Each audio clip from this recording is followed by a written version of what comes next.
Selamat siang, ada Bapak Ibu semuanya. Hari ini kita berkumpul di sini. Alhamdulillahirabbil alamin. Wassalatu wassalamu ala asrofil anbiya'i wal mursalin wa ala alihi wa ashabihi ajmain.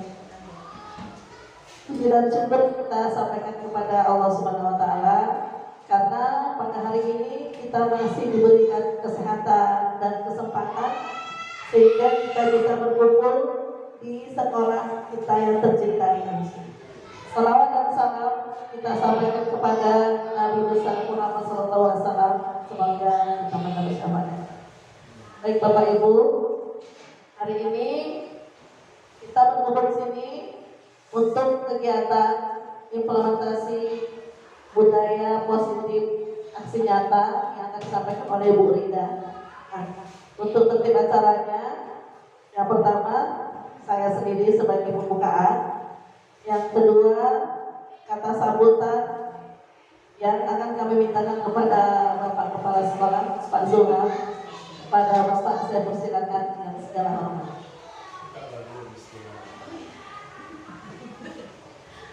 Baiklah, kita buka acara ini dengan membaca Bismillah. Bismillahirrahmanirrahim. Pada Bapak kami persilakan.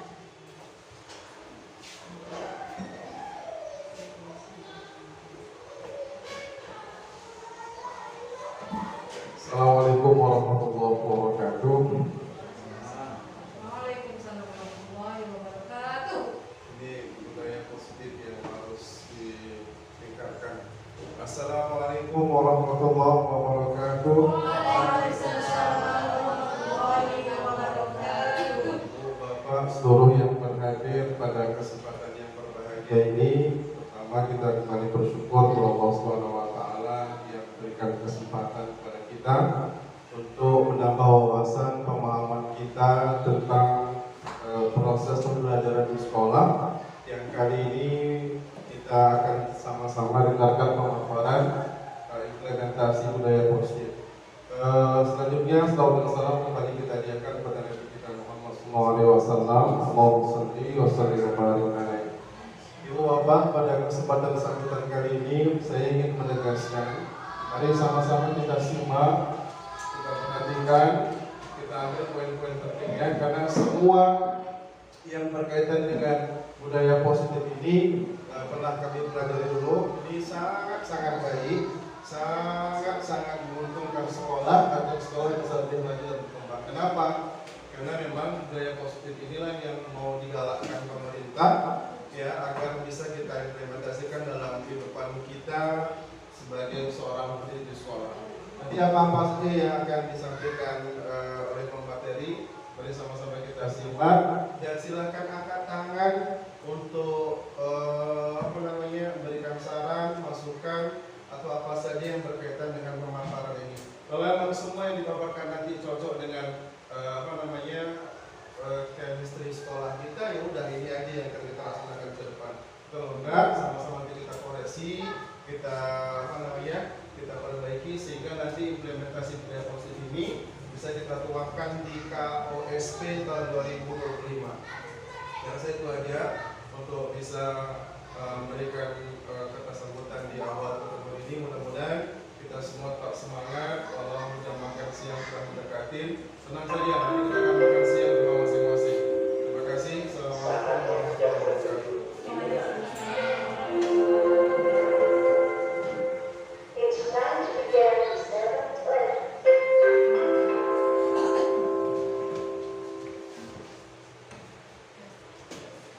Terima kasih.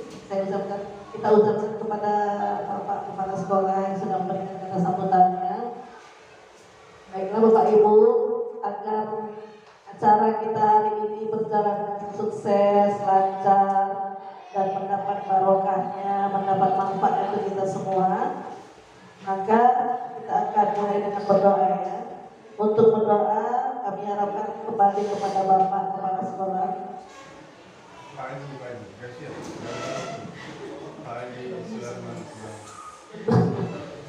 Baiklah. Untuk berdoa kepada Bapak Haji Herman. Alhamdulillah. Doakan dengan Pak. Bismillahirrahmanirrahim.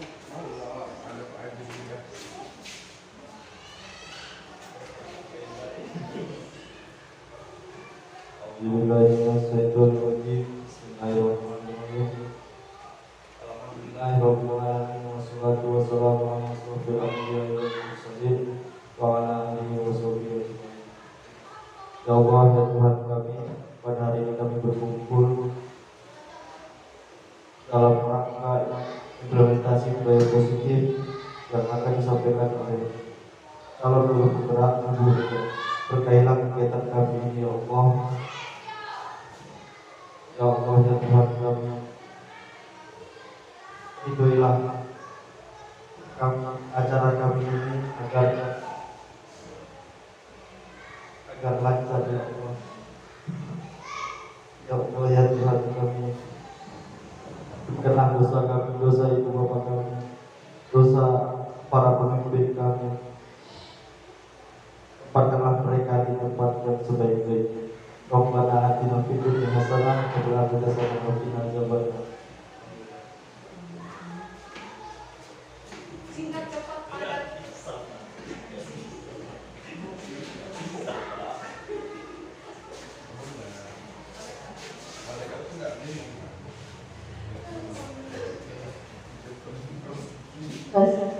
Terima kasih kita ucapkan kepada Bapak Herman yang sudah memberikan doa yang luar biasa ya. Semoga diijabah Allah. Amin amin ya rabbal alamin.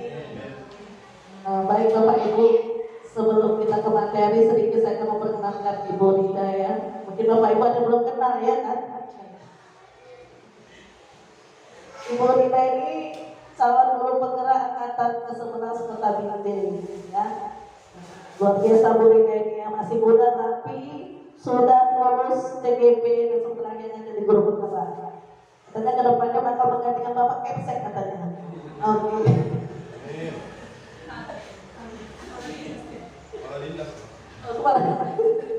Baik, untuk membersihkan waktu kami persilakan dengan segala hormat kepada Bu Rida untuk menyampaikan materi.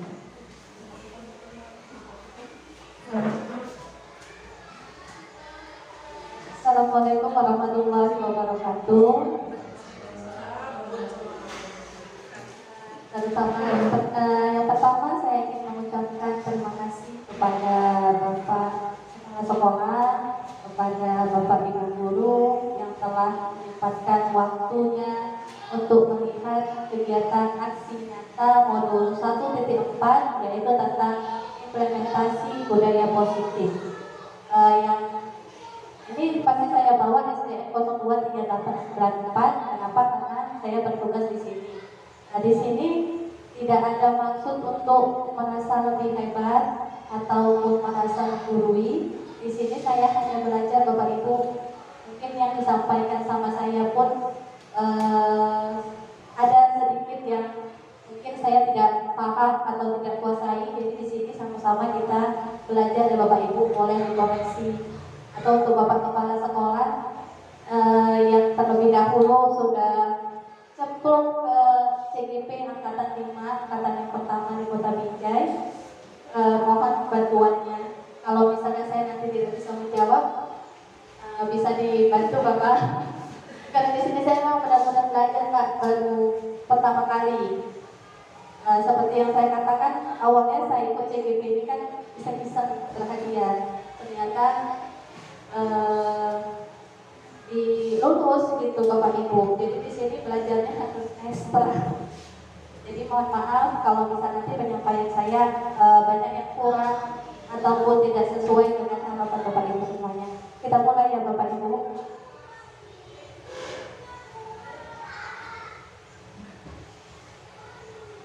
Di sini yang pertama ada konsep utama budaya positif. Konsep utama budaya positif itu ada 7 poin. Yang pertama, perubahan paradigma belajar. Yang kedua, disiplin positif. Yang ketiga, kebutuhan dasar manusia. Yang keempat, motivasi perilaku manusia. Yang kelima, posisi kontrol guru. Yang keenam, keyakinan kelas. Dan yang terakhir, segitiga restitusi. Jadi kita masuk yang pertama, perubahan paradigma belajar.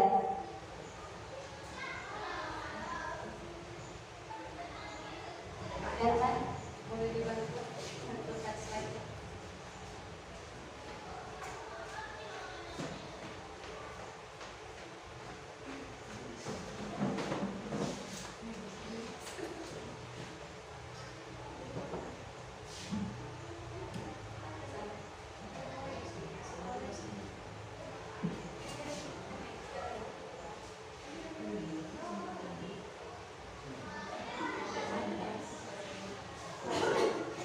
Pembelajaran dengan paradigma baru, yaitu pembelajaran dengan pelajaran dengan paradigma baru merupakan pembelajaran yang dirancang berdasarkan prinsip pembelajaran berdiferensiasi, sehingga para peserta didik belajar sesuai kebutuhannya berdasarkan tahap perkembangan sesuai teori psikologi modern untuk mewujudkan profil pelajar Pancasila.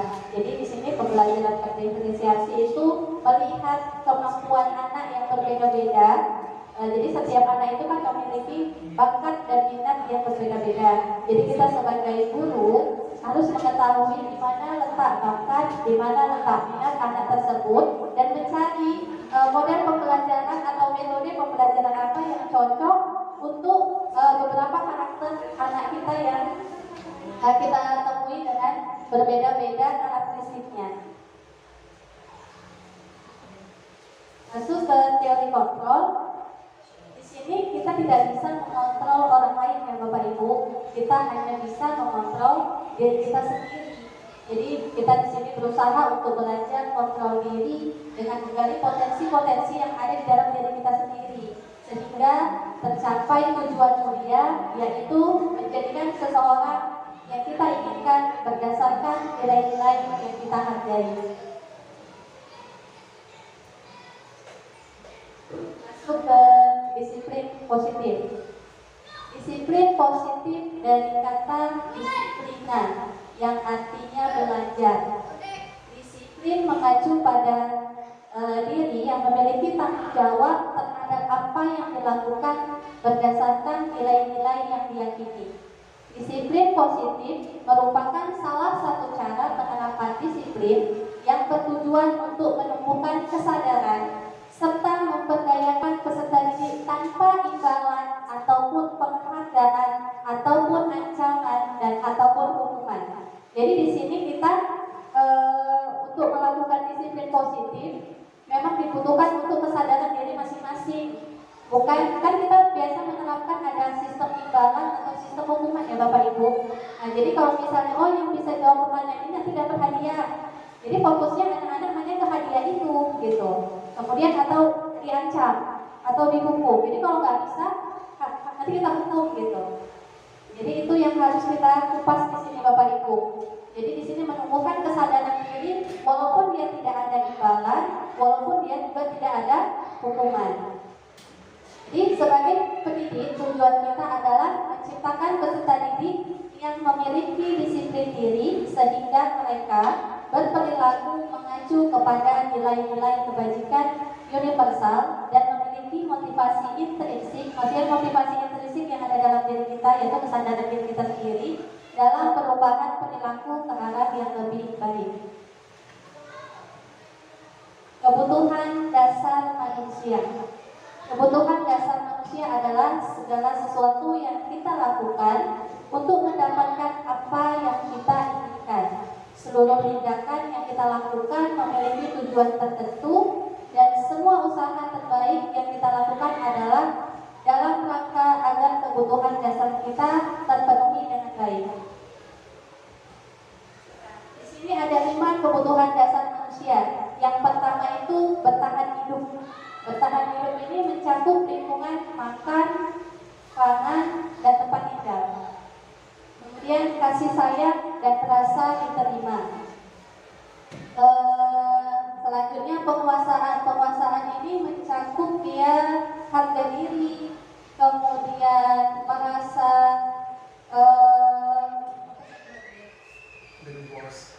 merasa jadi bos atau merasa ingin berprestasi, itu dia penguasaan. Kemudian kebebasan dan kesenangan dicakup dengan tertawa, humor, nah itu masuk ke situ. Nanti di sini ada video yang bisa saya tampilkan.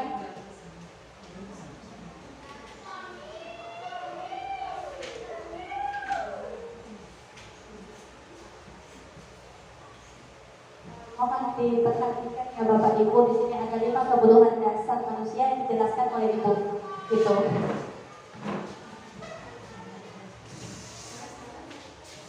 Anak-anakku Pak Mulai itu nggak apa-apa, bagus juga. Anak-anak kelas 6 tuh. Mereka Pak, Kalau ini ada apa? lagi diskusi loh. Oh, diskusi. Ada kasus saya kasih. Sebelum itu semua.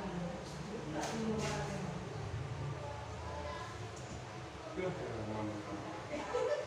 Aiko. Kalau itu.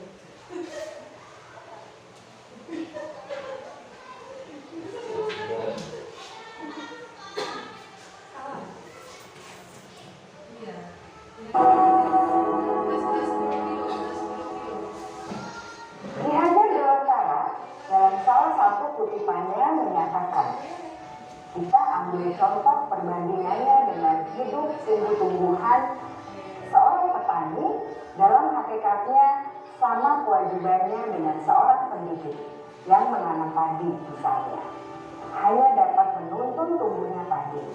Ia dapat memperbaiki kondisi tanah, memelihara tanaman padi, memberi pupuk dan air, membasmi ulat-ulat atau jamur-jamur yang mengganggu hidup tanaman padi, dan lain sebagainya.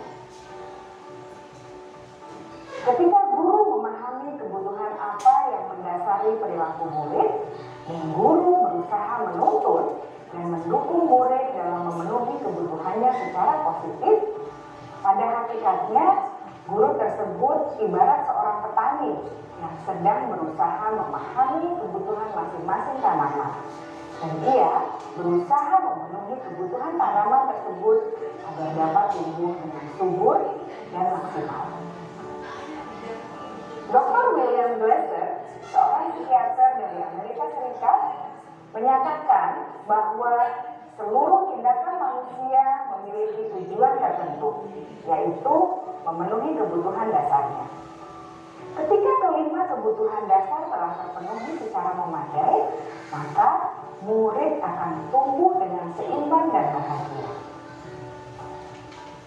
Sebaliknya, ketika kebutuhan dasar tidak terpenuhi dengan baik, maka seseorang akan mengalami emosi negatif seperti bosan, sedih, dan kecewa. Bahkan mereka dapat melakukan perbuatan yang bertentangan dengan nilai-nilai kebajikan atau melanggar peraturan. Dengan kata lain, perilaku buruk seseorang biasanya adalah respons dari kebutuhan yang tidak terpenuhi. Namun, mereka tidak tahu cara untuk menyampaikannya. Ada 5 kebutuhan dasar manusia menurut Dr. William Glasser, yaitu yang pertama, kebutuhan untuk bertahan hidup atau survival. Yang kedua, kebutuhan untuk merasa diterima atau love and belonging.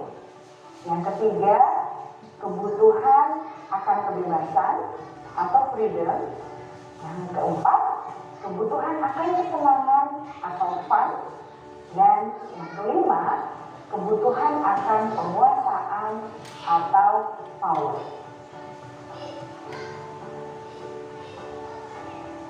Kebutuhan dasar yang pertama adalah kebutuhan yang bersifat fisiologis untuk bertahan hidup atau survival.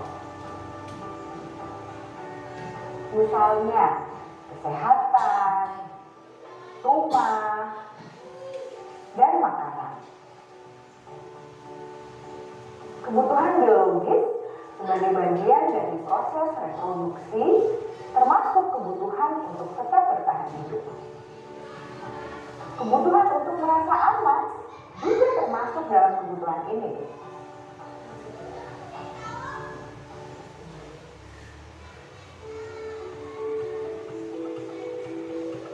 Agar murid dapat belajar dengan baik, kebutuhan mereka akan rasa aman, pangan, sandang, dan papan harus terpenuhi.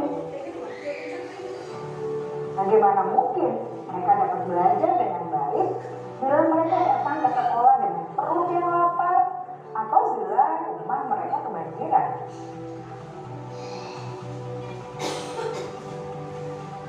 Setelah kita mengetahui kebutuhan pertama yang sebagian besar bersifat fisiologis, mari kita lihat kebutuhan kedua sampai kelima yang semuanya berhubungan dengan psikologis.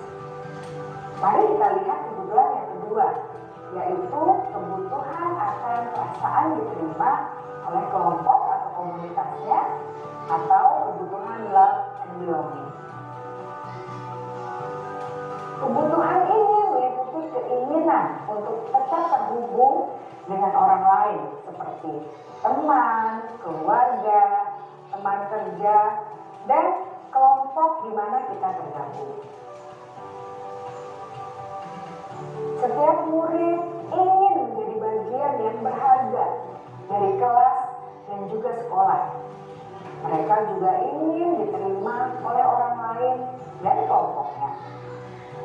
Bahkan, murid yang terlihat paling cuek pun jauh di dasar hatinya pasti ingin merasa diterima.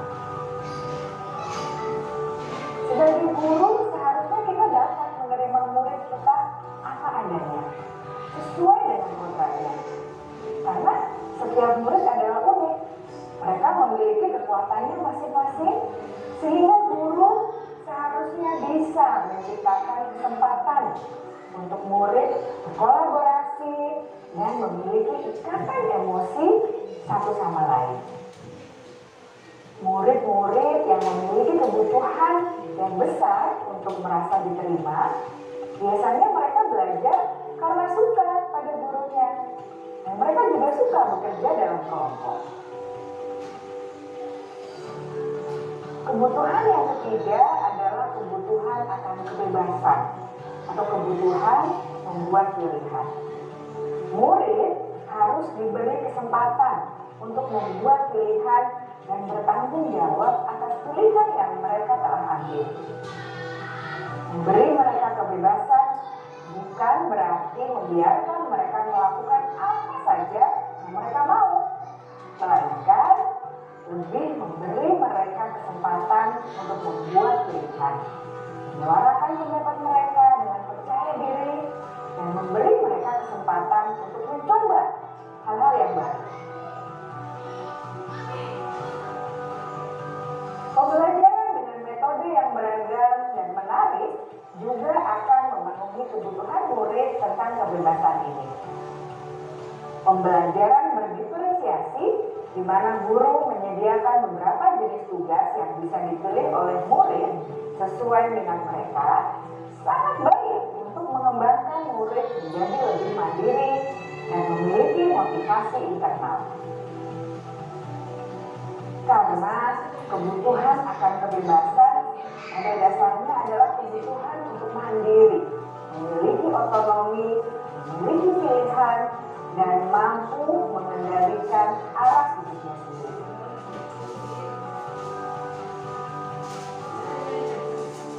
Kebutuhan yang keempat adalah kebutuhan akan kesenangan. Bayangkan Bapak Ibu, hidup tanpa rasa senang, betapa menyedihkannya. Glasser menghubungkan kebutuhan akan kesenangan dengan belajar. Jangan sepelekan kebutuhan murid untuk merasa senang di kelas. Sebagai guru, jangan ragu-ragu untuk dengan sengaja memasukkan kegiatan yang menyenangkan dalam kelas. Murid-murid dengan kebutuhan dasar kesenangan yang tinggi ingin menikmati apa yang mereka lakukan. Mereka juga konsentrasi tinggi saat mengerjakan hal-hal yang disenangi.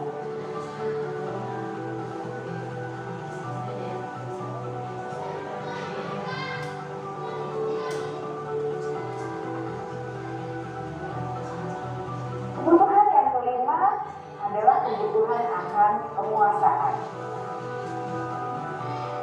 Setiap murid memiliki kebutuhan untuk merasa kompeten, menjadi terampil, diakui pencapaian dan keterampilannya, didengarkan, bisa membuat dampak dan pengaruh, dan memiliki rasa harga diri. Mereka sebaiknya diberi kesempatan untuk membuat keputusan tentang hal-hal yang penting dalam hidupnya dan tidak merasa dikontrol oleh sistem sekolah. Pada murid yang telah menginjak usia remaja, seringkali mereka merasa tidak memegang kendali atas kehidupannya sendiri, karena guru kerap kali berpengaruh dalam mengambil keputusan.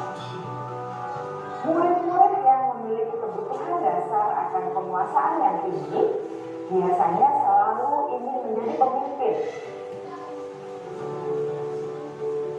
Mereka juga suka mengamati sebelum mencoba hal-hal yang baru. Mereka juga perfeksionis dan merasa kecewa bila melakukan kesalahan.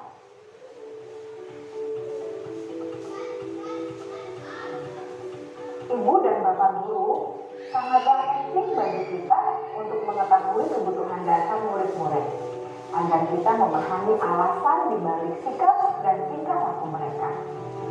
Bila murid berperilaku buruk atau melanggar peraturan, sehingga tindakannya tidak sesuai dengan nilai-nilai kebaikan, maka guru harus mencari tahu alasan yang mendasari tindakan tersebut dan kebutuhan apa yang belum terpenuhi. Melalui percakapan dengan guru dalam pendekatan disiplin positif, murid dapat diajak untuk bersikap reflektif dalam mengenali kebutuhan-kebutuhan yang berusaha mereka penuhi dan mendasari tindakan mereka. Jika guru mengabaikan perilaku buruk murid-murid, maka perilaku tersebut akan berpengaruh pada suasana kelas yang kurang kondusif dan akan berpengaruh pada tujuan dari pendidikan itu sendiri. Ibu, bapak guru hebat, mari kita menjadi guru yang lebih baik dengan memahami kebutuhan dasar murid-murid kita dan senantiasa membimbing mereka untuk menjadi pribadi yang berdaya, seimbang, dan bahagia. Salam dan bahagia, ibu dan bapak guru hebat.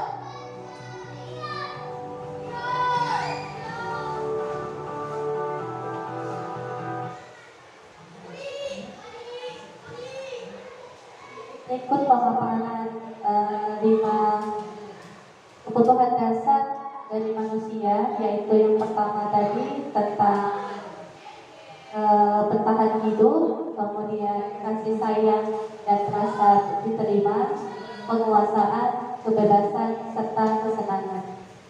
Selanjutnya, motivasi perilaku manusia itu ada 3. Yang pertama, untuk menghindari hukuman atau ketidaknyamanan. Motivasi ini motivasi ekstrinsik, yaitu yang berasal dari luar. Jadi di sini manusia hanya melakukan tugasnya, atau siswa kita hanya melakukan tugasnya hanya untuk menghindari sebuah hukuman. Gitu. Jadi mereka melaksanakan tugasnya atas dasar keterpaksaan karena takut dihukum. Kemudian yang kedua, untuk mendapatkan imbalan ataupun penghargaan dari orang lain. Motivasi ini juga motivasi ekstrinsik yang berasal dari luar. Di sini siswa juga melaksanakan tugasnya atau melakukan sesuatu berharap karena ingin mendapatkan imbalan ataupun penghargaan dari guru tersebut. Dan yang paling bagus di antara ketiganya yaitu untuk menghargai diri sendiri. Motivasi ini berasal dari diri kita sendiri, motivasi intrinsik. Jadi di sini siswa melakukan tugasnya memang atas dasar kesadaran dirinya sendiri. Merasa ketika dia melakukan tugasnya itu merupakan memang itu tugas dan tanggung jawabnya dan merupakan penghargaan untuk dirinya sendiri. Di sini ada hukuman dan penghargaan. Jadi perbedaannya jauh beda, ya, ini bertolak belakang ya Bapak Ibu. Hukuman yang pertama otomatis dia menyakitkan. Kemudian ada rasa tidak nyaman, takut, memaksa, murid menyembunyikan kesalahan, kemudian murid menjadi rendah diri. Kemudian yang penghargaan itu tidak efektif. Penghargaan juga bisa merusak hubungan. Kenapa, Bu? Nah, jadi kok bisa kamu yang dapat, kok kamu aja yang dapat, itulah dari penghargaan. Mematikan kreativitas, menghukum dengan sistem ranking, dan merampas hak menghargai dirinya. Ini masuk ke bab 5 posisi kontrol. Ini merupakan rasa penasaran saya terhadap 5 posisi kontrol ini, Bapak Ibu. Ini merupakan materi yang saya rasa unik, yang ingin saya pelajari. Jadi sebelum kita masuk ke sini, nanti ada video lagi Bapak Ibu yang terakhir ya. Jadi di sini 5 posisi kontrol, ada posisi guru sebagai penghukum. Mungkin kita bicara pada diri kita sendiri, masih kita lakukan ya Bapak Ibu. Sebagai seorang guru, kita melakukan posisi kontrol sebagai penghukum. Yang kedua, membuat rasa bersalah. Gimana sih Bapak Ibu membuat rasa bersalah? Contohnya, kamu gak kasihan ya sama ibu? Kenapa gak mau ngerjain tugas? Kenapa gak kasihan sama ibu? Itu dia membuat rasa bersalah kepada siswa. Yang kemudian kita jadikan teman. Siswa itu kita jadikan teman. Yang keempat, posisi kontrol pemantau. Pemantau seperti contohnya, ayo siapa yang bisa ngerjain ini, gitu kan? Siapa yang mau dapat ranking 1? Siapa yang ini aja kalau bisa kita dapat dari siapa yang mau gitu. Itulah dia tim pemantau. Nah, dan yang paling baik di antara 5 posisi kontrol itu yaitu manajer. Jadi posisi manajer yang dapat menumbuhkan motivasi intrinsik atau kesadaran diri dan harus dengan segitiga restitusi. Di sini ada 5 contoh-contoh, ada contoh dari 5 posisi kontrol yang bisa kita simak Bapak Ibu. Jadi bisa kita bedakan mana dia posisi penghukum, mana dia posisi pembuat rasa bersalah, sama pemantau ataupun manajer.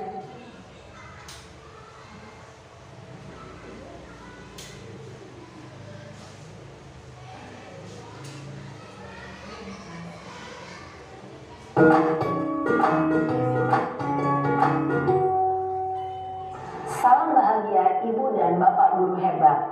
Dalam penerapan disiplin positif restitusi, salah satu program yang dikembangkan adalah 5 posisi kontrol. 5 posisi kontrol dalam restitusi adalah proses perjalanan seorang pendidik agar dapat mengenali dirinya. Pada video kali ini, kita akan membahas tentang 5 posisi kontrol yang dikembangkan oleh Diane Goshen dan contoh penerapannya.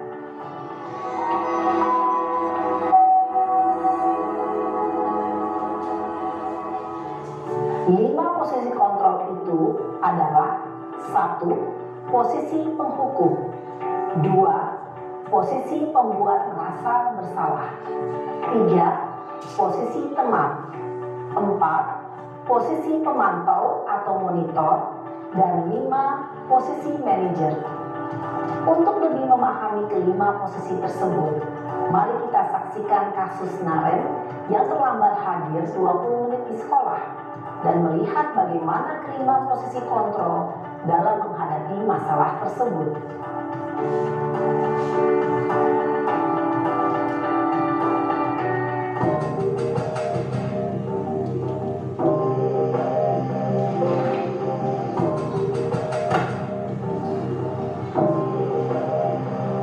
Naren!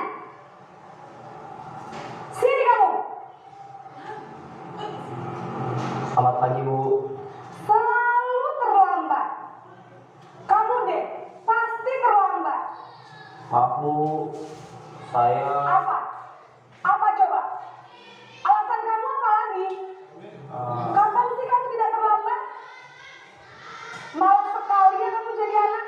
saya Dasar pemalas. Gak kapok-kapok sih kamu. Sudah berapa kali terlambat?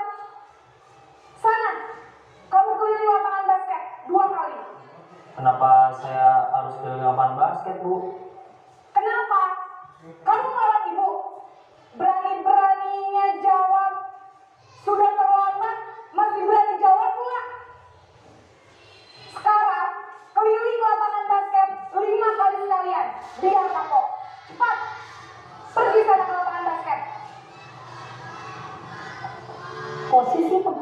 biasanya berbicara dengan nada tinggi, menghardik, menunjuk-nunjuk, menyakiti, dan menyindir. Hukuman bisa berupa fisik maupun psikis.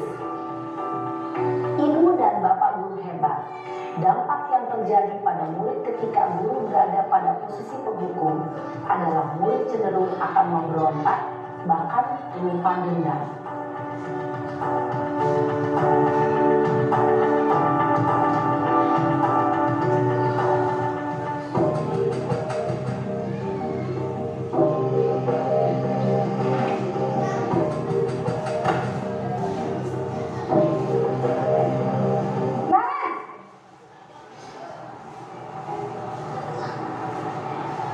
Selamat pagi, Bu.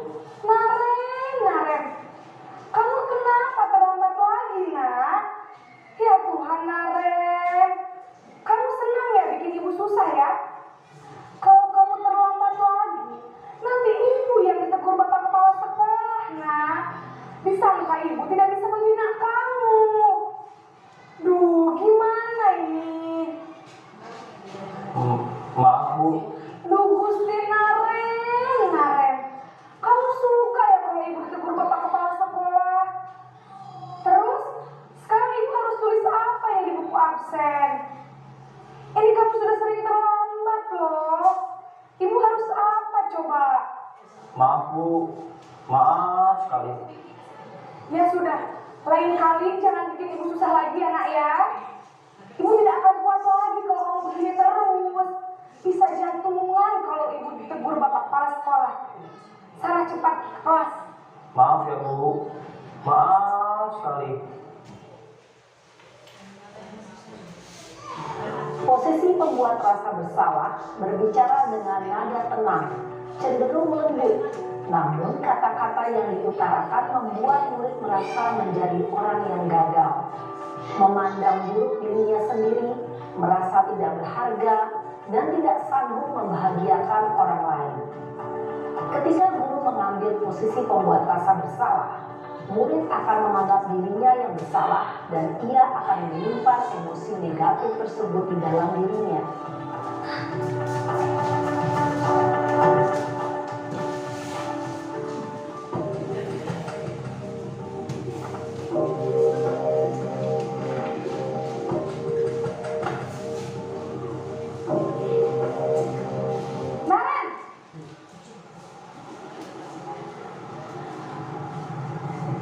Selamat pagi, Bu. Wah, sudah jam berapa ini nak? Terlambat lagi ya sayang. Iya, Bu. Habis ibu saya lupa bangunkan saya, Bu. Kamu malah menyalahkan ibu kamu. Kamu bukannya anak yang larinya paling kencang. Kok terlambat sih?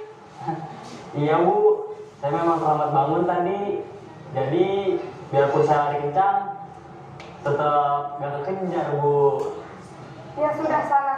Nanti lain kali larinya lebih kencang lagi ya. Biar gak terlambat lagi. Bikin seneng ibu. Demi ibu. Bisa kan?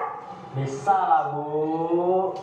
Ya sudah sana masuk kelas. Ibu beresin urusan absen kamu. Kamu ini ada-ada saja.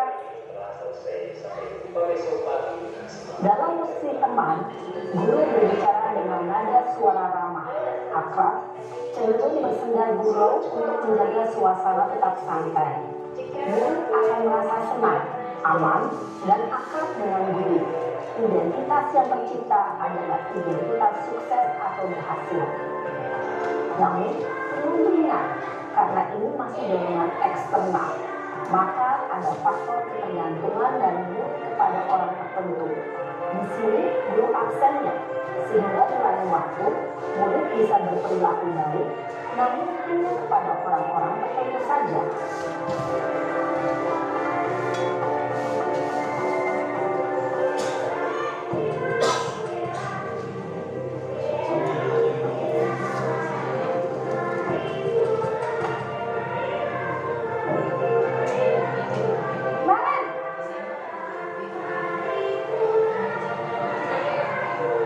Selamat pagi, Bu.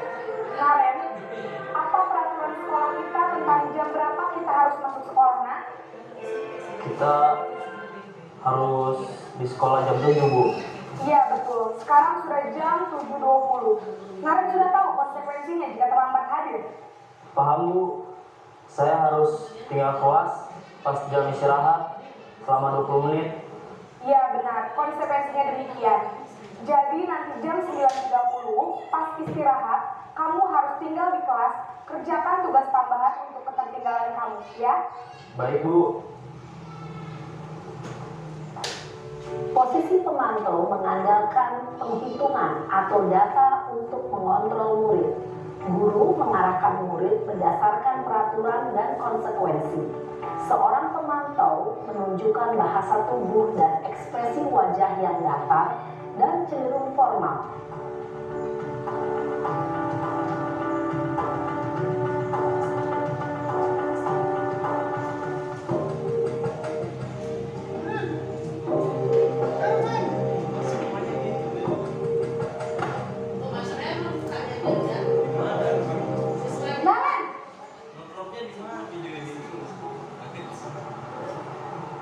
Selamat pagi, Bu.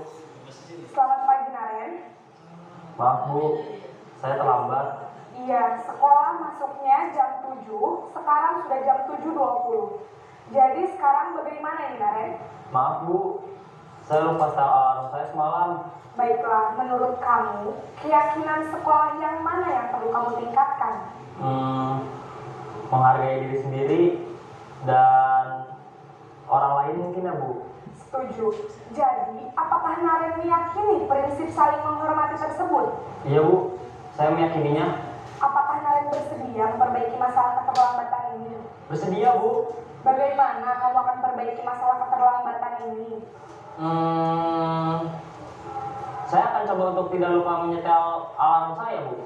Baik, kalau Naren lupa menyetel alarm di rumah, ada orang yang kira-kira bisa bantu mengingatkan tidak? Ada, Bu. Kakak saya, Kak Emma. Ada lagi selain Kak Emma? Selain Kak Emma, ada ibu saya. Baik, jadi yang mengingatkan Naren adalah Kak Emma dan ibu kamu ya. Kira-kira akan mulai setel alarm kapan nih, Naren? Setelah pulang sekolah, akan segera saya lakukan. Baik, jadi Naren akan setel alarm untuk bangun besok pagi dan akan diingatkan oleh kakak dan ibunda Naren ya. Ada lagi yang mungkin perlu dilakukan, Naren, agar tidak terlambat bangun lagi? Tidak ada, Bu. Baik, Naren, terima kasih untuk kerjasama kamu. Sekarang kamu perlu kembali ke kelas untuk belajar. Baik, Bu. Terima kasih. Posisi manajer adalah posisi kontrol yang disarankan untuk membimbing murid memiliki sikap disiplin yang positif, yaitu murid yang mandiri, bertanggung jawab, dan dapat memecahkan masalah. Tujuan dari posisi ini adalah agar murid dapat berefleksi atas tindakannya.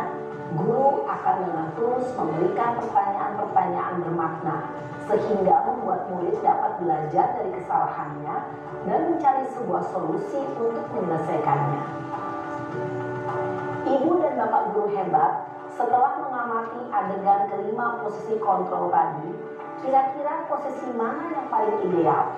Posisi mana yang dapat menunjang motivasi intrinsik murid? Ya, tentu posisi manajer. Posisi ini memang posisi ideal yang ingin dituju setiap pendidik. Pada posisi inilah, guru dapat menerapkan disiplin positif yang berpihak pada murid, yang memerdekakan murid. Perjalanan seorang pendidik tentunya tidak mudah untuk sampai pada posisi seorang manajer. Namun, tujuan kita pasti, yaitu menciptakan murid-murid yang mandiri, merdeka, dan bertanggung jawab.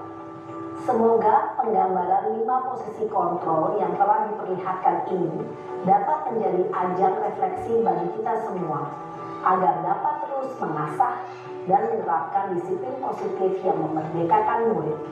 Mari terus berlatih dan bersemangat. Selamat menerapkan. Salam dan bahagia Ibu dan Bapak guru hebat.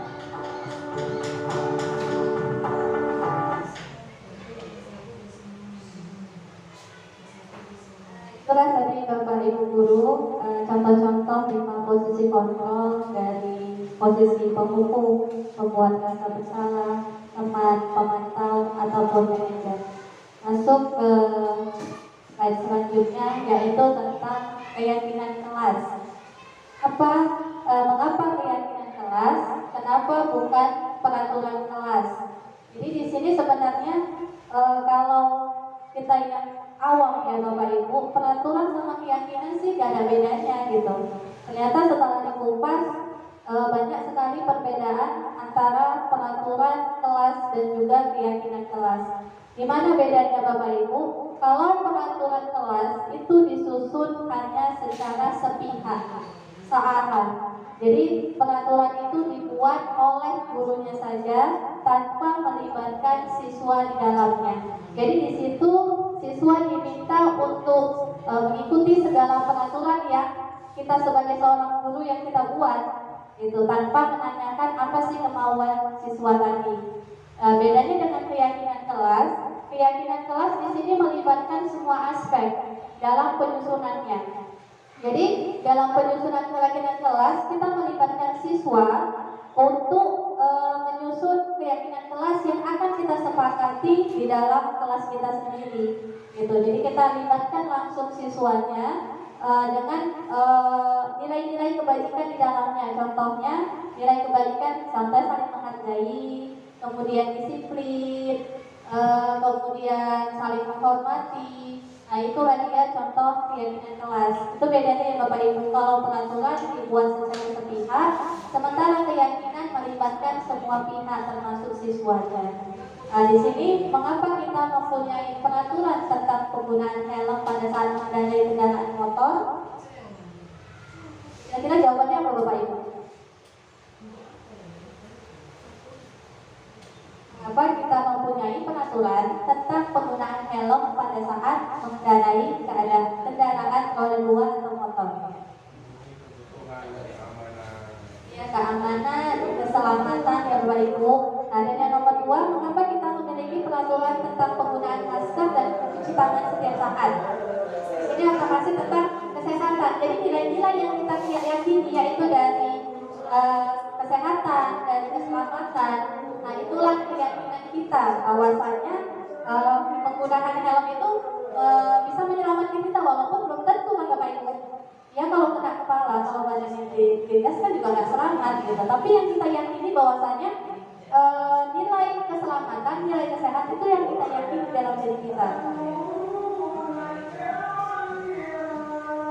Nah, bagaimana pembentukan keyakinan kelas? Ini poin-poin dalam pembentukan keyakinan kelas. Yang pertama lebih abstrak dari peraturan kelas. Kalau peraturan biasanya kata-katanya lebih rinci Bapak Ibu. Contoh dilarang jika terlambat 5 menit setelah bel masuk, siswa diharapkan mengutip sampah di luar. Nah, seperti itu kan. Bedanya dengan keyakinan kelas, mungkin menjaga kebersihan. Siswa diharapkan menjaga kebersihan. Nah itulah dia bedanya. Jadi kata-katanya dia tuh lebih sedikit lebih abstrak, berupa pernyataan universal menyeluruh. Kemudian dibuat dalam bentuk positif kata-katanya. Jadi tidak ada kata dilarang, tidak ada kata jangan. Nah di situ tidak ada Bapak Ibu. Jadi memang kalau misalnya dia makan di kelas, siswa makan di jam istirahat, bukan dilarang makan di kelas lagi gitu Bapak Ibu. Jadi kata-katanya. Kemudian sesuai dengan kondisi kelas, tentunya namanya yang mau kita buat keyakinan kelas seputaran dengan kebutuhan kelas kita saja. Dan yang dilibatkan itu semua warga sekolah, termasuk Bapak Ibu guru, Bapak kepala sekolah. Sebelum kita membuat keyakinan kelas, kita diskusi dulu. Kemudian kita terangkan dan dilibatkan dengan semuanya, yaitu dengan siswa juga.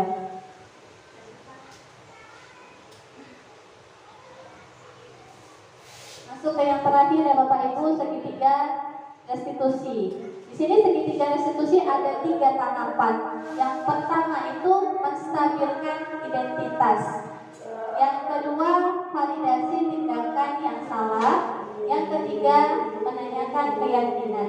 Jadi segitiga restitusi adalah proses menciptakan kondisi bagi murid untuk memperbaiki kesalahannya sehingga karakter mereka lebih kuat ketika kembali ke dalam kelompoknya.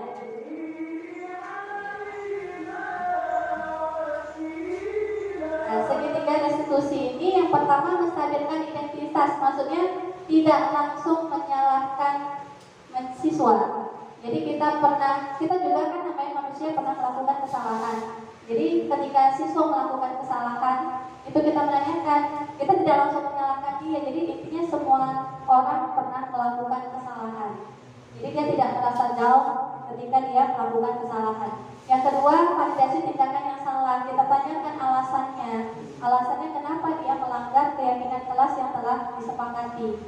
Yang terakhir, menanyakan keyakinan. Menanyakan keyakinan yang memang sudah kita sepakati sebelumnya, yaitu dengan dari kesalahan siswa kita memperbaiki kesalahannya. Ibu, ini masih ada, kita break sebentar ya. Durasi 1 jam. Kenapa nggak kolaborasi sama Bu Rida? Dengan biaya. Enggak apa-apa.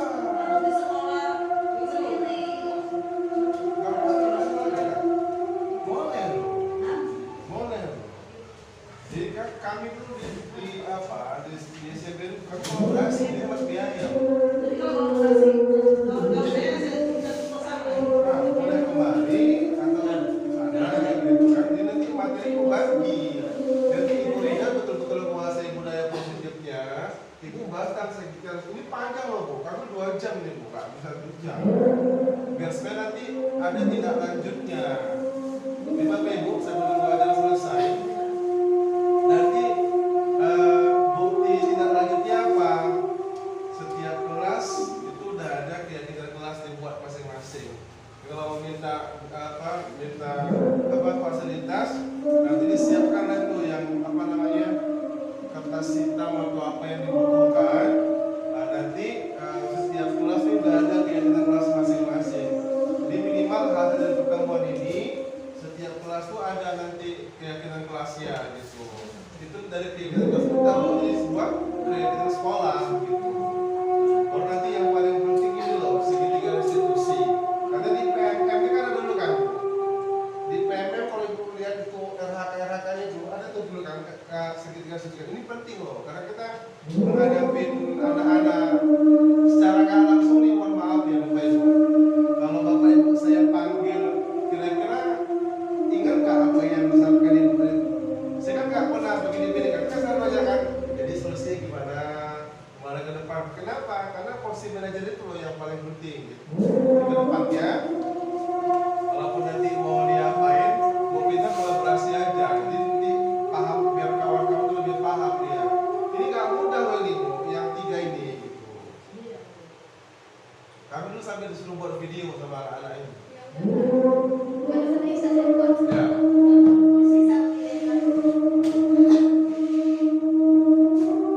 Kita sholat dulu lah Bu Rida ya.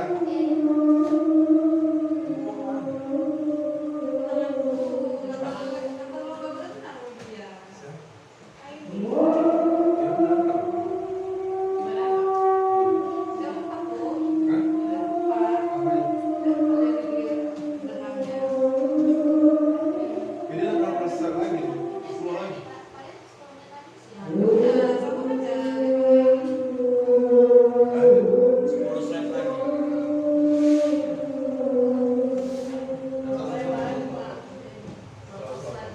Harus lanjut lagi. Bentar, ini kan slow lagi.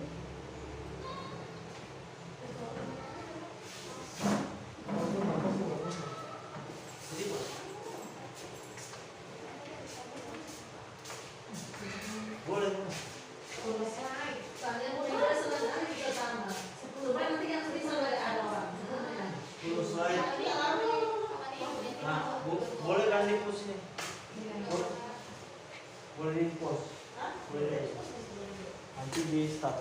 Jadi post start.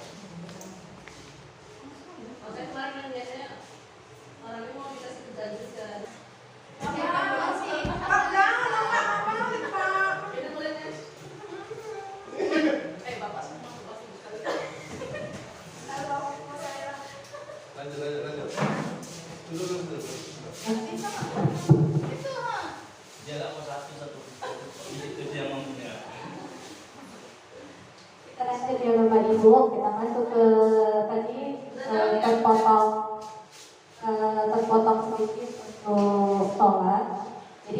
segitiga restitusi itu ada 3 tahapan. Yang pertama, menstabilkan identitas. Di sini kata-kata yang perlu kita ucapkan kepada siswa itu, yang pertama, berbuat salah itu hal yang manusiawi. Jadi di sini kita tidak langsung menyalahkan si anak, tapi kita meyakinkan ke anak bahwasanya membuat kesalahan itu sebenarnya hal yang wajar karena sifatnya manusia itu tidak luput dari kesalahan. Yang kedua, tidak ada manusia yang sempurna. Ketiga, Bapak Ibu juga pernah buat salah. Jadi kita jelaskan bahwasanya kita tidak langsung menyalahkan si anak, tapi saya dan Ibu juga buat salah loh, pernah buat salah. Itu yang kita sampaikan ke anak. Kita pasti bisa menyelesaikan permasalahan ini. Bapak atau Ibu tidak tertarik untuk mencari tahu siapa yang benar, siapa yang salah. Bapak Ibu lebih tertarik untuk menyelesaikan masalah. Jadi sini kita fokusnya untuk memecahkan masalah. Sebenarnya di sini masalahnya bukan kita Bu yang pecahkan, anak itu sendiri yang pecahkan masalahnya. Dari segitiga restitusi ini. Kemudian kalau kamu menyalahkan dirimu sendiri terus-menerus, apakah kamu bersikap baik pada dirimu sendiri? Inilah dia kalimat-kalimat yang kita gunakan dalam segitiga restitusi, yaitu menstabilkan identitas. Jadi tidak langsung menyalahkan ke anak.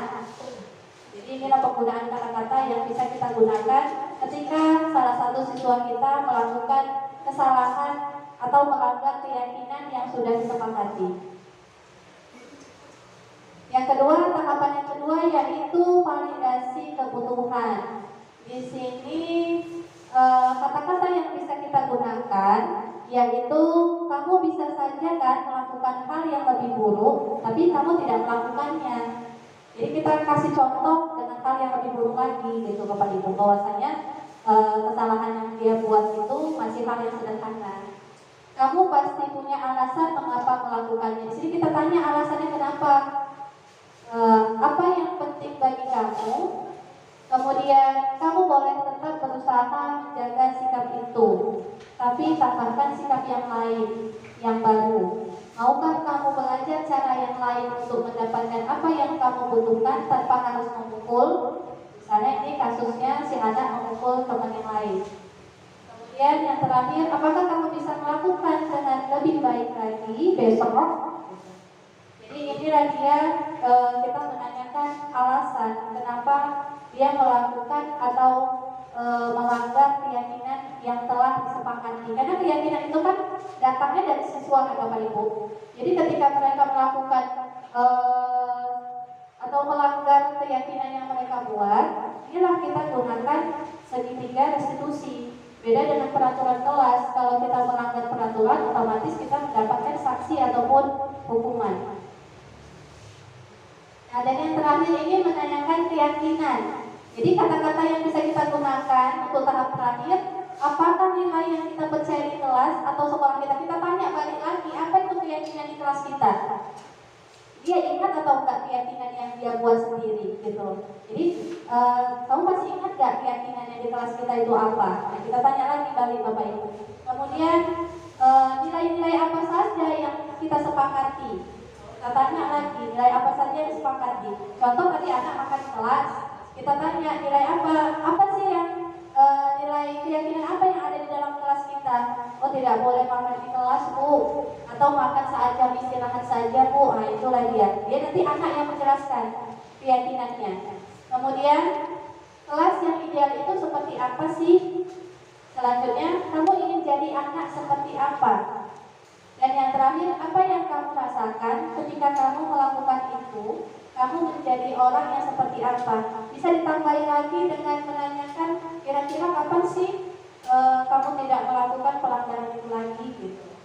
Bisa kita tambahkan Bapak Ibu. Jadi mulai kapan nih Lisa nggak makan di kelas lagi? Nanti Lisa jawab, oh mulai besok Bu, besok saya nggak akan lagi makan di kelas gitu. Jadi dia sendiri yang membuat kesepakatan Bapak Ibu. Kita hanya memicu dari pertanyaan-pertanyaan yang kita sampaikan kepada anak tersebut. Ini ada tugas untuk Bapak Ibu. Di sini ada tindakan guru, ada beberapa 1, 2, 3, 4, 5, 6, 7, ada 7.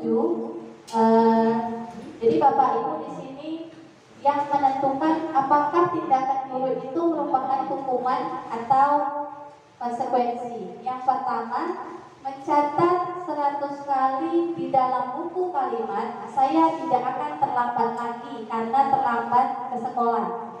Itu merupakan hukuman atau konsekuensi, Bapak Ibu? Hukuman. Ya, hukuman. Lanjut yang poin kedua, lari mengelilingi lapangan basket 2 kali karena terlambat hadir di sekolah. Arman, jawab Arman.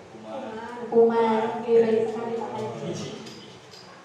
Lanjut yang ketiga, murid diminta untuk push up 15 kali karena tidak menggunakan masker ke sekolah. Ini. Jawabannya apa, Bu? Murid diminta untuk push up 15 kali karena tidak menggunakan masker ke sekolah. Apa Bu?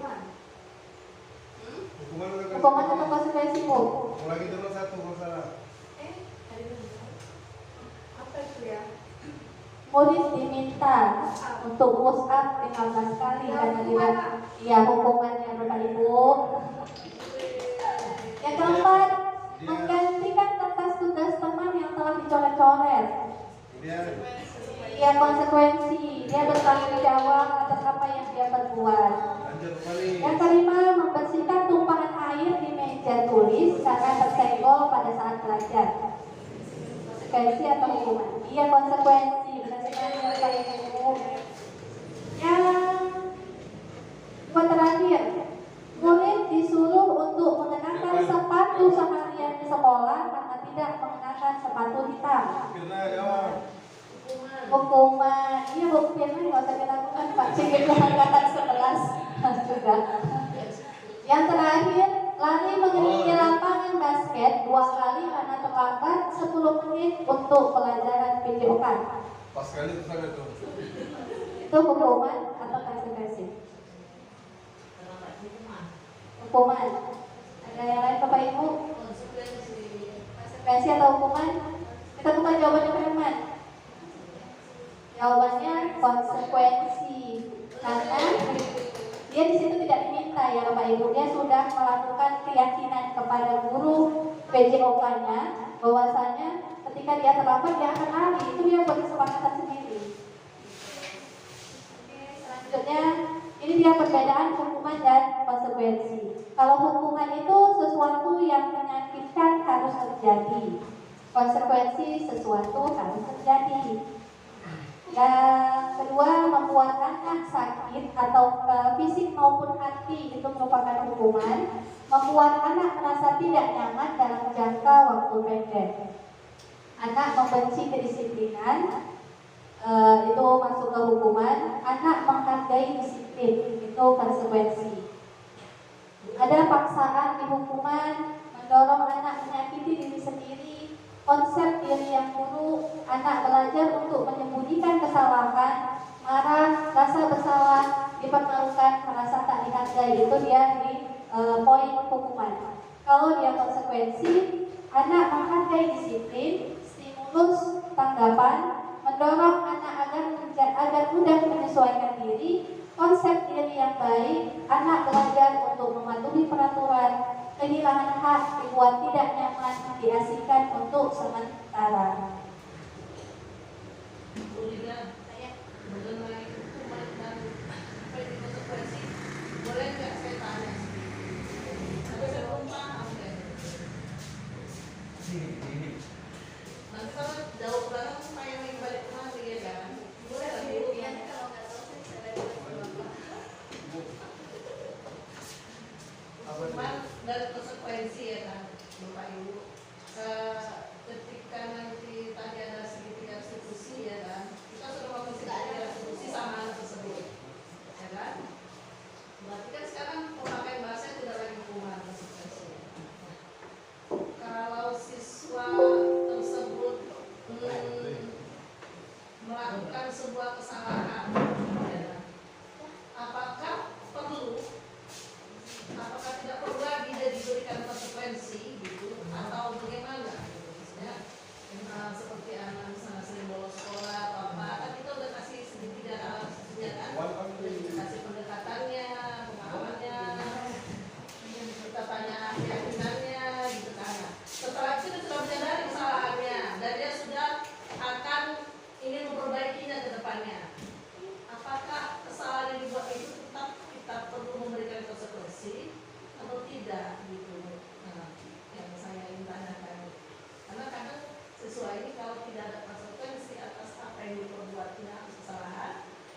kebanyakan kan cuma ditanya kepada orang gitu bahasanya kan. Kita lihat dari kasus apa yang dia buat. Contoh tadi kayak konsekuensi itu kan kesepakatan, keyakinan kita kepada siswa tadi. Contoh ketika dia menumpahkan air di atas meja temannya, konsekuensinya dia bertanggung jawab untuk membersihkan itu. Jadi sebenarnya timbul rasa kesadaran dalam dirinya gitu kan. Itu membersihkan itu bukan hukuman Bapak Ibu, karena dia diajarkan untuk belajar bertanggung jawab tentang apa yang dia buat itu. Setelah melakukan segitiga restitusi, ditanya apa gitu, kita bertanya apa kan, jawab dengan hal tersebut, kita tetap memberikan konsekuensi langsung bersihkan meja tersebut. Iya, tetap Bu. Dia harus bertanggung jawab dengan apa yang dia buat, tapi betulnya bukan tidak menyakiti fisik ataupun hati dia. Nah itu dia. Itu perbedaan antara hukuman dengan konsekuensi. Terus, Bu Tina, apakah bisa semua permasalahan dalam siswa itu kita berikan dia segitiga restitusi? Apakah semua kesalahan atau kasus seperti misalnya pencurian, jadi pencurian di kelas misalnya, mana bilang atau pencurian atau apa gitu? Apakah kesemuanya itu harus kita pakai segitiga restitusi? Apakah bisa kena gitu ke siswa itu atau bagaimana gitu? Kalau dalam masalah berat seperti pencurian ya kan, nah itu kalau masih pakai segitiga restitusi gitu ya kan? Tapi Sebenarnya kalau untuk kasus seperti itu pasti kita melibatkan beberapa orang, kolaborasi lagi Bu. Balik lagi ke kolaborasi gunanya kerjasama. Ini kerjasama antara pihak sekolah ataupun pihak orang tuanya tetap seperti itu, karena posisi kasusnya itu mencuri, merugikan orang lain gitu kan Bapak Bu. Karena dia adalah, kita kan mengajarkan ada etika di situ. Jadi tetap harus melibatkan mungkin kolaborasi dengan rekan sejawat atau diskusi dengan kepala sekolah dan memanggil pihak keluarga kalau untuk kasus seperti itu. Atau ada yang bisa ditambahi Bapak kepala sekolah? karena gini Pak, sebelum Bapak nambahin ya sedikit lagi ya, jadi Bapak nanti bisa kasih masukan ya. Karena gini Pak, saya melihat modulnya bagus-bagus sekali sebenarnya, bagus ya kan Pak, sampai ada seperti pemulihan apa dia kan, pemulihan mental dia juga supaya jangan mempermasalahkan atau gimana. Tapi untuk tingkat SMP, SMA mungkin untuk tingkat yang sudah pemahaman akal mereka sudah mulai paham dengan maksud kata-kata Bapak Ibu guru, ini bisa lah ya Pak. Tapi kalau untuk kelas rendah, kelas 3 ke bawah, kadang kita ngomong mereka nggak berupa gitu, apalagi bagi dunia gitu ya kan. Macam mana gitu Pak, saya kan agak untuk siswa kita yang agak luar apa spesial lah gitu kan. Apa bisa kita terapkan ini gitu. Itu Pak, mungkin Pak. Baik, bismillahirrahmanirrahim. Jadi gini Bu, semua masalah itu terjadi kalau kita lampaui semua perututan yang kita pelajari, muncullah masalah. Tapi kalau sudah kita lakukan semua yang itu, insya Allah masalah itu akan sangat-sangat tidak terjadi. Jadi semua yang dibuat oleh para modul kan yang bukan para ahli dengan penelitian mereka gitu. Jadi saya rasa semua kasus kita bisa lakukan segitiga restitusi. Cuma nanti posisi kontrolnya itulah yang kita bisa naik turun. Nggak selamanya harus manajer terus. Karena ada tipe-tipe anak yang sekali-sekali perlu dengan suara keras di posisi nomor 2 atau seminimal-minimalnya kita di posisi nomor 3. Posisi apa tuh? Sebagai teman. Baru naik lagi ke posisi monitor sebagai 4. Jadi yang untuk kelas 3 ke bawah tadi itu Bu, pakai bahasa yang sangat sederhana lah. Pakai bahasa yang sangat sederhana kepada anak-anak. Jadi Ibu mohon maaf kalau Ibu lihat tadi pagi lah, saya sengaja agak lambat datang Bu. Saya mau lihat reaksi mereka. Apa yang terjadi Bu? Saya diserbu Bu, Bapak. Itu nggak akan mungkin terjadi kalau kita nggak ambil posisi teman. Mereka ini kan udah nyaman anak sama kita. Jadi bahasa kita tuh bahasa yang sederhana tapi nyambung sama mereka gitu. Jadi semua yang Ibu tanyakan tadi itu pasti ada konsekuensinya, dan konsekuensi itu muncul karena berhasilnya proses segitiga restitusi yang kita lakukan. Kenapa? Kita membangkitkan potensi dia. Selama ini kan kalau begini ya, kok dia. Jadi anak-anak kan habis di situ. Jadi kalau segitiga itu kan gini, jadi nak menurut kamu setelah ini melakukan apa tindakan yang kamu lakukan? Kita bangkitkan segitiga apa es yang di bawah itu kan apa cuma segitu ya. Potensial kita bangkitkan ke atas. Jadi kan demikian, anak yang model kayak manapun selagi masih bisa diajak bicara, itu akan nyambung yang ini. Kecuali yang anak-anak yang yang komunikasinya nggak itu. Kalau anak selagi masih bisa berkomunikasi, semua permasalahan baik pencurian dan segala macam itu akan nyambung.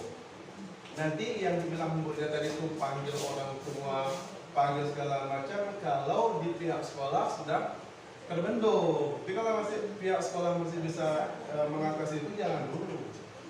Karena orang tua kan mempercayakan sekolah untuk mendidik mereka. Terus sekali lagi, yang Ibu tanyakan tadi itu memang akan muncul konsekuensi dan harus ada konsekuensinya. Karena sebenarnya bahasa lain konsekuensi itu kan tanggung jawab yang dibilang dulu tadi. Beda sama hukuman. Kalau hukuman kan dia lari dan segala macam ya. Jadi dia apa tanggung jawab dia setelah menumpahkan air misalkan gitu kan, atau membuli kawannya, atau telah mencuri kawannya, tanggung jawab kamu apa? Jadi ya Bu, nanti saya akan pulangkan ini kapan? Langsung tanya gitu. Mungkin minggu depan. Nah Ibu tunggu ya, itu konsekuensinya. Gitu. Jadi kalau kita nggak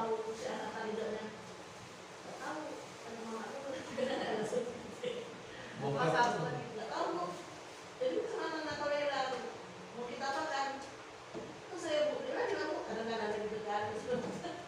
Itu kan ada kendalanya di situ Pak. Makanya yang kami debatkan dulu di angkatan 5 dulu kan debatkan apa? Posisi kontrolnya. Mereka bersikukuh nggak boleh turun Pak, nggak boleh turun Pak. Kenapa? Karena mereka nggak pernah ke kelas. Posisinya harus manajer. Saya bilang nggak bisa gitu. Ada model anak nih yang harus dikeraskan suara kita baru dia jawab gitu. Nah, jadi boleh turun itu, tapi kan nggak taruh di bawah. Untuk dia kalau nggak apa-apa disentak dulu. Udah dia bicara, baru kita naik gitu. Nah, tapi yang paling penting ya posisi 1 jangan lagi lah. Oh iya, jangan lagi lah. Posisi kedua boleh lah gitu ya, posisi kedua. Hah? Ada lagi mana Kamu boleh dia loh. Oi. Maksudnya ada physical touch juga sedikit, cuman yang nggak ini. Tapi kayak gerem.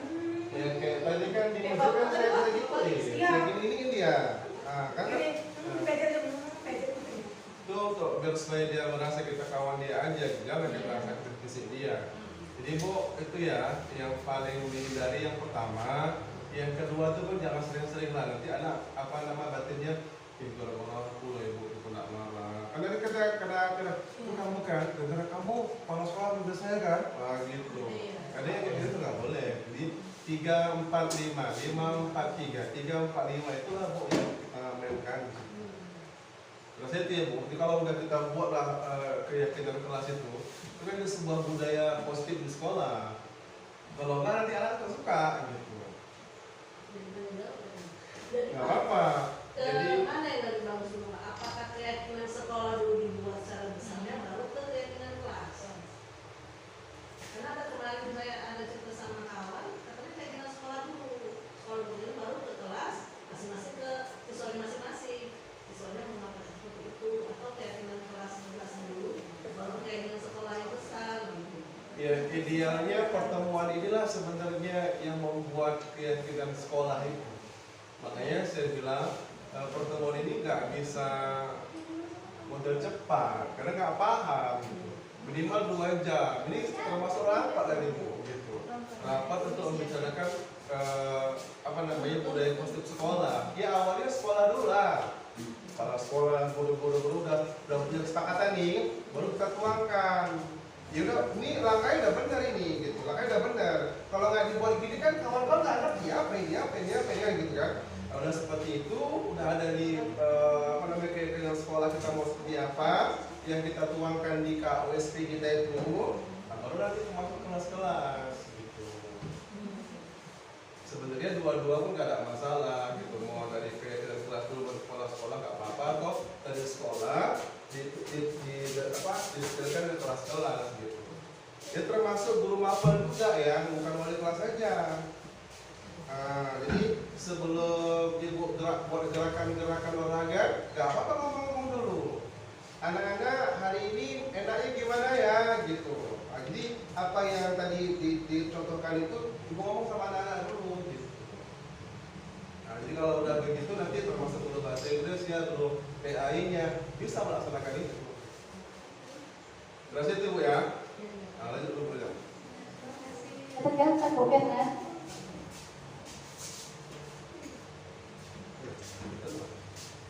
Budaya positif itu dia harus memiliki lingkungan yang positif, kemudian keyakinan kelas. Jadi sebenarnya dari bawah, dari peraturan kelas dulu naik ke keyakinan kelas, kemudian masuk ke lingkungan positif dan akhirnya menjadi budaya positif. Jadi, seperti itu Bapak Ibu.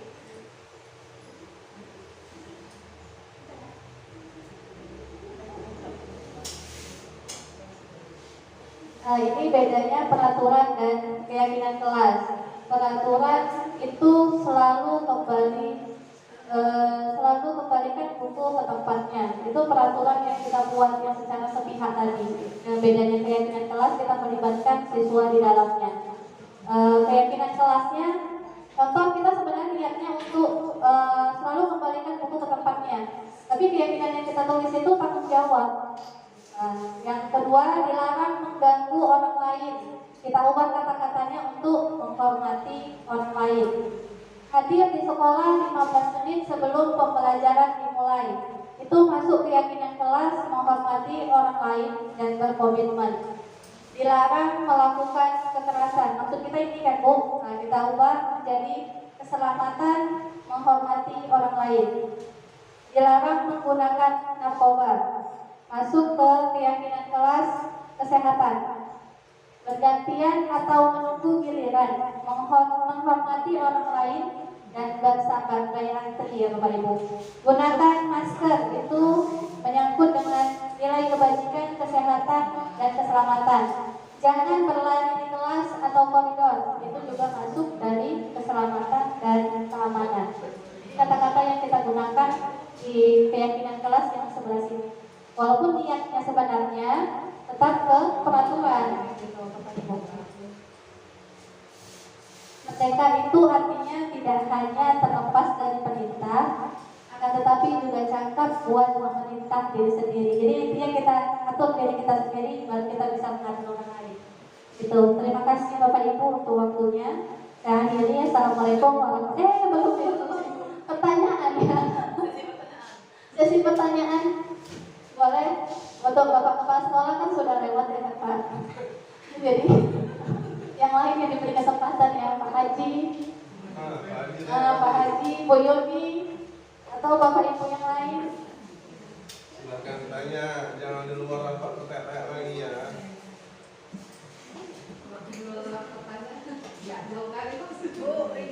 Oleh Bu Yuni, Bu salah satu Nusa, ketua Nusa. Assalamualaikum warahmatullahi wabarakatuh.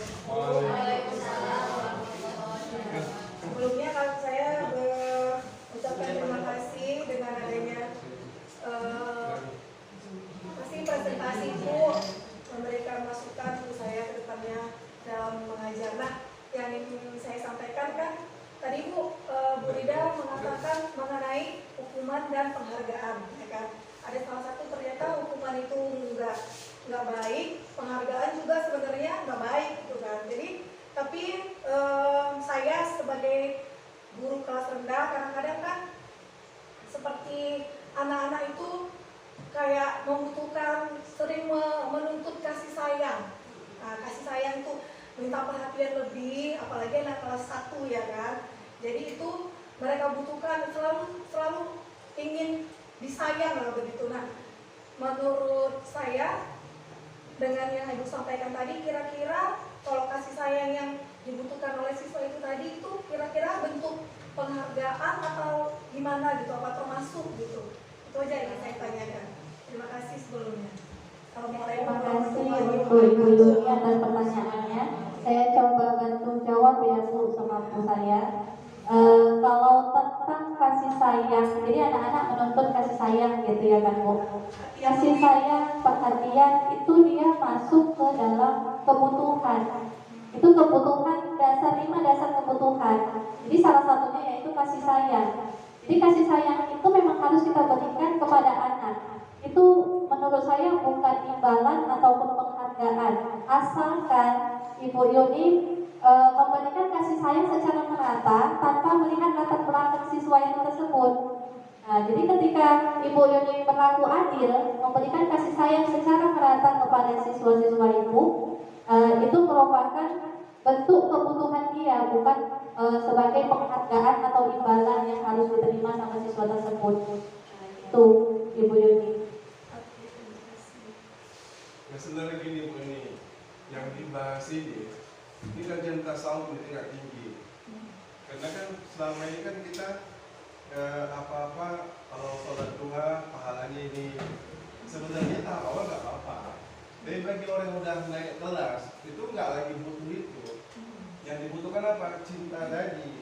Dari mana cinta itu yang dirumuskan para ahli ini, keyakinan kelas, ya masalah tanggung jawab, masalah menghargai segala macam, itu kesana gitu. Cuma kan kita nggak bisa membalikkan seperti telapak tangan itu. Tahap awal kita nggak lagi ngasih penghargaannya melalui benda, kita beri tepuk tangan. Nanti siapa yang bisa jawab, ibu kasih senyuman ibu yang paling cantik, gitu. Misalkan ibu langsung nggak? Sering. Langsung. Jadi itu yang nggak boleh dikasih lagi sekarang kan. Kayak hadiah-hadiah segala macam sebenarnya bukan nggak boleh, cuma takutnya anak-anak itu bergantung pada itu. Kajian dalam kajian keagamaan begitu. Kalau kau ibadah karena mengharapkan surga, kau akan masuk neraka. Sebaliknya kalaupun kau takut karena neraka, masuk neraka juga karena cinta gitu. Jadi kita bagaimana bisa menimbulkan rasa cinta sama anak-anak ini sehingga yang muncul yang dibahas di awal apa itu? Motivasi intrinsik. Nggak lagi karena orang lain, itu nggak sebentar loh, tapi kan kita harus berjuang terus. Itu yang nambahin aja begini. Ada lagi Bapak Ibu? Pagi naik lah. Nanti nanya. Naik lah untuk kelas tinggi. Assalamualaikum warahmatullahi wabarakatuh. Saya mau tanya tentang kontrol ini, karena kayak misalnya gini, di dalam kelas itu atau dalam lapangan lah kayak kemarin itu kan ribut, jadi kita itu kayak kalau menjerit-jerit itu nggak boleh, maksudnya nggak maksudnya itu loh. Saya bilang atau kita mau pulang nih, yang rapi nanti pulang duluan gitu kan. Nah itu udah termasuk apa sih? Itu termasuk teman, pemantau, manajer atau yang mana gitu? Untuk dari kata-kata yang Bapak ucapkan ya, itu pemantau Pak. Jadi dari kata kenapa saya bilang pemantau? Tadi Bapak bilang yang duduknya rapi nanti bisa pulang duluan. Nah itu dari kata-kata itu saya ambil kesimpulan bahwasannya itu masuk ke posisi kontrol guru sebagai pemantau. Contohnya tadi seperti yang saya bilang, siapa yang bisa menjawab soal, nanti Ibu kasih bintang. Ayo siapa yang duduknya rapi nanti Ibu kasih bintang, sama seperti itu. Itu dia dalam posisi kontrol pemantau. Mungkin itu aja Pak Haji. Ada yang lain Bapak Ibu atau kita tutup saja? Iya enggak? Wani enggak? Bu Mas? Mau tanya tanggal lahir saya gitu Bu, bisa saya jawab. Sambil nanya, mereka kalau dengar bisa berbicara rasanya gimana? Ayo Musabit kan bukan bu kita, jadi kakak mendengar. Seperti Bang Burida tadi ya, dari paparan Burida kita lebih memahami apakah kita memberi hukuman atau komunikasi terhadap anak. Nanti kalau di lapangan biasanya kita kasih agak hukuman dia, biar agak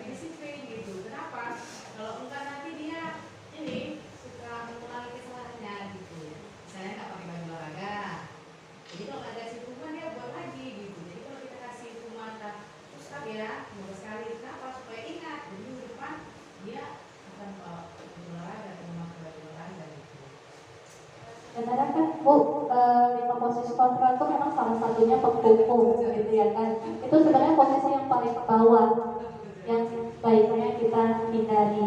Jadi seperti kayak Bapak bilang, itu kan sini ada tingkat-tingkatannya. Yang pertama penghukum, yang kedua membuat rasa bersalah, ketiga teman, pemantau, manajer. Karena untuk sampai ke posisi manajer itu memang tidak mudah. Jadi kita memang tarik ulur, dan saya sendiri pun masih suka melakukan poin pertama. Nah di sini kan kita belajar sama-sama ya Bu Sabet, gimana caranya kita berupaya agar posisi kontrol kita berada di posisi 3, 4 atau 5 gitu. Namanya manusia tidak luput dari kesalahan kan Bapak Ibu. Saya juga pernah sering bahkan melakukan posisi kontrol yang pertama. Jadi gimana caranya kita sebagai guru untuk mengganti atau mengganti penghukum itu dengan yang lebih baik lagi. Bagaimana caranya supaya anak tetap ikut apa kata kita walaupun kita tidak memberikan hukuman gitu Bapak Ibu. Itu sih memang untuk prakteknya sulit karena memang sering dihadapi dan saya itu juga mengalaminya gitu Bapak Ibu. Mungkin terakhir video yang tadi membuat Ada, masih bisa.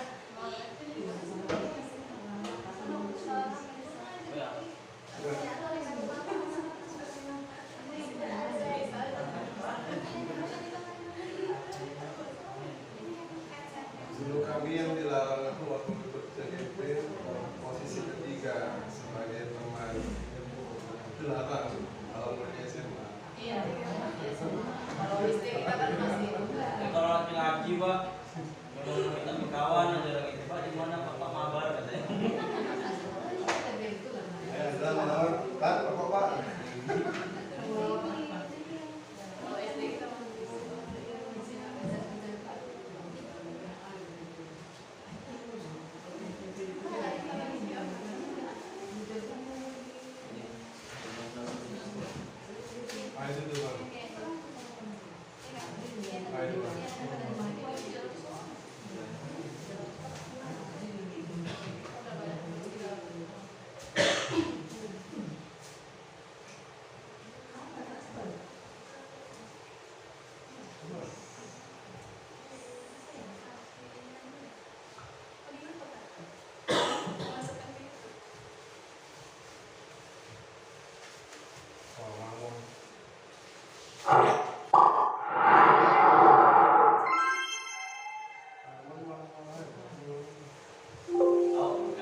Ibu share aja segitiga restitusi itu, ya nanti kawan-kawan bisa praktekkan kalau nanti ada masalah di tahapan awal kata-kata yang mau disampaikan ke murid itu apa, di tahapan kedua apa, tahapan ketiga ada tidak?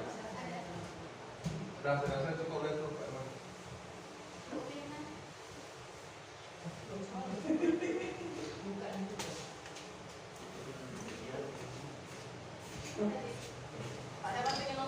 Nah, oh.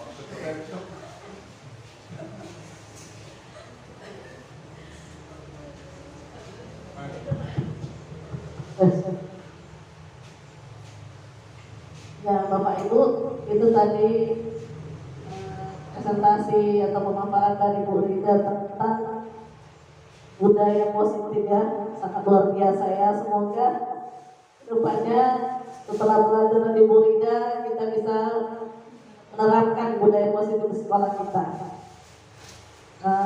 Baiklah, saya selaku pembawa acara akan mengakhiri kegiatan kita hari ini dengan membaca lafaz hamdalah alhamdulillahirabbil alamin.